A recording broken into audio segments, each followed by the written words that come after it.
지금 보시는 이 천체는 목성 탐사선 준호가 최근 촬영한 위성 2호입니다. 2호는 태양계에서 화산 활동이 가장 강력한 천체인데요. 화산 분출물이 500km까지 치솟고 이런 화산만 최소 약 400개 이르죠. 과연 분출물이 500km까지 치솟는 화산의 위력은 어느 정도 될까요? 백두산이 2호 정도의 화산이 될 수 있을까요? 이 이야기를 해보겠습니다. 지구에서 역사상 가장 강력하고 악명 높은 화산은 무엇이었을까요? 라가리타 칼데라를 만든 화산입니다. 화산 강도는 1에서 8까지 있는데요. 8의 그 정점에 있는 화산입니다. 무려 2780만 년 전에 일어난 화산입니다. 초화산으로서 대재앙급 규모였다고 하는데요. 이 폭발은 뉴욕시 전체 부피의 약 6배를 채울 만큼의 물질을 방출했습니다. 기록된 역사에서 인간이 목격한 그 어떤 화산 폭발도 이것보다 큰 것은 없었습니다. 이 화산으로 인해 분출된 화산재, 화산물질은 아주 넓은 지역에서 발견되었다고 하는데요. 휴스턴 도시 한복판에서 폭발이 일어났다고 가정하면 그 용암이 도시 끝까지 퍼졌을 것이라고 합니다. 추측되는 분출 높이는 30에서 40km 정도였을 것이라고 하죠. 최근에 일어난 가장 강력한 화산은 어땠을까요? 인도네시아의 순바와 섬의 탐보라 화산입니다. 1815년에 폭발한 이 화산은 그 위력이 너무 강해서 세계 기후 패턴도 바꾸고 몇 년 동안 날씨에 큰 영향을 주었다고 하는데요. 1815년 4월 10일 일어났다고 기록되어 있죠. 강도 7에 해당합니다. 이 폭발로 기아 발생, 농업의 붕괴, 질병으로 7만 명이 넘는 사람이 사망했다고 전해지는데요. 1816년에는 여름이 없는 해가 되었다고 합니다. 폭발 높이는 43km 정도였다고 하는데요. 화산재와 가스 기둥이 성층권 높이까지 올라와 그 물질이 지구의 광대한 지역에 퍼져나갔다고 합니다. 미국과 캐나다의 일부 지역에서는 6월임에도 눈이 내렸고 여름 동안 다양한 유럽 국가에서 서리가 내렸다고 하는데요. 탐보라 화산의 위력은 8억 톤의 TNT 폭발에 해당합니다. 히로시마에 떨어진 원자폭탄이 15,000톤 TNT 정도였으니 그 위력이 대단하죠. 그럼 백두산은 어땠을까요? 백두산 화산도 탐보라 화산과 같은 강도 7에 해당하는 화산이었습니다. 탐보라의 위력이 전 세계적으로 퍼졌다면 백두산은 한반도와 중국 동북부에 영향을 주었는데요. 동해에 10cm 이상의 화산재가 쌓였고 일본 홋카이도와 혼슈에도 5cm 이상 쌓였습니다. 남한에는 1m 정도 두께로 쌓였다고 하는데요. 만약 백두산이 다시 폭발한다면 그 시기가 2025년이 될 것이라고 하죠. 100년마다 활동을 했던 백두산의 마지막 분화가 1925년이기 때문인데요. 백두산 주변에는 현재 2에서 3의 지진이 계속되고 식생이 고사하고 있습니다.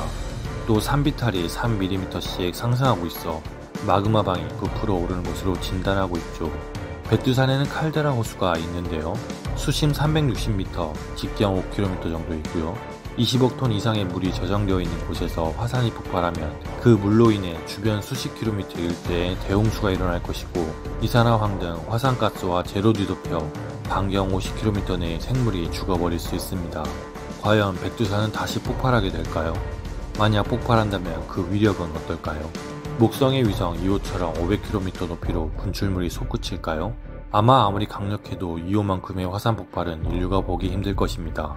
2호의 화산은 태양계에서도 가장 강력하며 내부에 있는 마그마의 양이 지구의 100배가 넘기 때문이죠. 가장 단순히 생각해봐도 지구 내 활화산의 개수가 약 1500개, 그 수가 적지만 더 크고 많은 양으로 분출하는 2호의 화산들의 위력이 얼마나 강력할까요? 그런 2호에 대해 자세히 알아보죠. 20년 만에 가장 가깝게 낮은 고도의 비행으로 2호를 촬영한 목성 탐사선 준호는 화산으로 얼룩진 2호의 모습을 지구로 전송했습니다. 고도 2500km에서 촬영된 2호의 모습은 많은 상처를 가졌는데요. 종기로 가득 찬 모습입니다. 2호는 목성의 위성으로 지름은 3642km입니다. 태양계에서 네 번째로 큰 위성이죠. 앞서 말씀드린 대로 2호에는 400개 이상의 활화산이 존재하고 그 화산 분출물들은 최대 상공 500km까지 솟구치는데요. 동그란 위성 위로 분수처럼 솟구치는 모습을 보시죠. 이 화산 활동은 목성과 그 주변 위성인 유로파, 가니메데를 밀고 당기는 조석가열 때문에 발생합니다.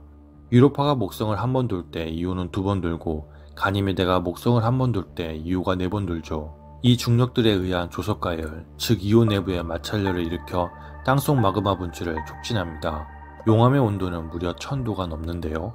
그러한 화산의 높이는 평균 1에서 2km이며 지구의 에베레스트 산보다 훨씬 높은 10km 이상도 많이 있습니다. 솟구치는 용암과 분출물에는 화학 이산화황이 포함되어 있습니다. 그래서 노란색, 빨간색, 흰색, 검은색, 초록색의 화학화합물이 지표에 가득한데요. 갈릴레오 탐사선이 촬영한 2호 사진을 보시면 그 지표를 정확히 확인할 수 있습니다. 여기서도 상처난 2호의 안쓰러운 모습을 볼 수 있죠. 그리고 이러한 분출물들은 2호의 대기를 만드는데요. 아마 매캐하고 숨막히는 이산화황 가스 때문에 2호에는 사람이 절대 살지 못할 것입니다.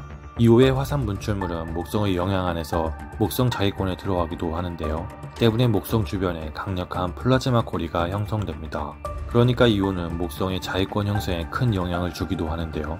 목성의 자기권은 2호의 희박한 대기로부터 초당 1톤의 속도로 기체와 먼지를 끌어당깁니다.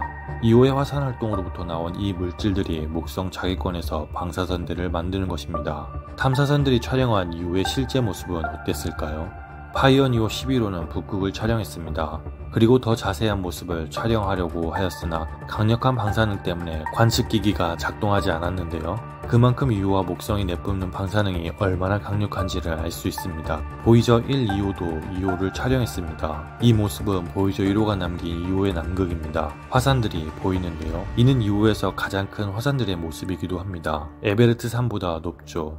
보이저호가 촬영한 이후의 모습을 표면지도로 만들어 본 것인데요. 산과 평지의 구덩이들, 화산활동으로 생긴 용암들이 수백 곳이 넘습니다. 이것은 가장 큰 화산 로키의 모습입니다. 475일 주기로 폭발하는데요. 2호 위성 열 방출량의 15% 이상을 차지합니다. 그래서 지상 만원경으로도 관측이 가능하죠. 갈릴레오호가 촬영한 이후의 모습 안에는 강력한 화산 필람 파테라가 정확히 담겨 있습니다. 검은색 점과 빨간색 고리는 분출물로 생긴 상처와 흔적이죠. 이 이미지에서는 트바시타 화산의 용암이 흐르는 모습도 확인할 수 있는데요. 몇 개월 차이로 촬영된 이 이미지에서 용암이 흐르기 시작함을 확인할 수 있습니다. 이것은 토일먼스라는 5.4km 높이에 이르는 산의 모습인데요. 이후에는 화산은 아니지만 지구의 산과 비슷한 것들이 많습니다. 뉴 호라이즌스 호는 갈릴레오 탐사선이 촬영한 사진과 비교를 가능케 해 화산 활동의 변화를 정확히 알 수 있게 하였죠. 남반구에서 그 변화를 보았는데요. 새로운 화산 폭발로 인해 직경 약 500km 가까운 원형 퇴적물이 생성되었는데 이는 갈릴레오가 촬영한 이미지에서는 볼 수 없었던 것입니다. 이것이 그 유명한 화산 폭발 영상입니다. 이때의 분출물은 330km까지 치솟았다고 하는데요. 이것도 트바시타 화산이라고 합니다. 주노 탐사선이 열화산 카메라로 찍은 또 다른 이미지입니다. 밝게 빛날수록 온도가 높은데요. 이것은 미국 버클리 캠퍼스 연구팀이 공개한 2호에서 발생한 역사상 가장 큰 규모의 화산 폭발 모습을 담은 사진인데요. 이런 큰 폭발은 2호의 모습을 크게 변화시킨다고 하죠. 2호의 화산은 정말 얼마나 강력한 것일까요? 감이 오시나요? 2호의 화산이 지구상에 존재한다면 어떻게 될까요? 탐보라나 곧 폭발한다는 백두산 화산이 2호의 화산만큼 강력하다면 어떻게 될까요? 아마 공룡밀종 이후 처음 겪게 될 재난이 발생할 것입니다. 거대한 양의 분출물이 지구 성층권을 뒤덮게 되고 수년 아니 수십 년 동안 햇빛을 보지 못하게 되는 아주 추운 겨울을 맞이할 수 있습니다. 대기를 가진 지구에서는 분출물의 확산 속도가 더욱 빠르죠. 수십 수백만의 인간과 동물, 식물이 죽어나가고 혹 어떤 동식물들은 바로 멸종하게 될 것입니다. 급격한 온도의 하락으로 기후가 변하고 빙하기가 다시 도래할 수도 있을 것입니다. 굳어버린 화산재와 용암은 지구 표면을 바꿀 것이며 새로운 지형을 만들겠죠. 바다 내 지형도 바꿔버릴 것입니다. 바다에 뿌려진 화산재로 바다 생물마저 죽어나가겠죠. 농사를 지을 수도 없게 되어 경작이 어려워지고 식량 부족이 생기며 전쟁이 일어날 수도 있습니다. 그리고 그동안 만들어온 인류의 시설, 인프라들이 파괴될 수도 있습니다. 여러분은 상상이 되시나요? 화산은 우리 가까이서 잘 발생하지 않지만 이렇게 큰 위기로 다가올 수 있습니다. 그래서 백두산 대폭발을 경계하고 두려워하는 것일지도 모릅니다. 통가훈가 하파이 화산을 기억하시나요?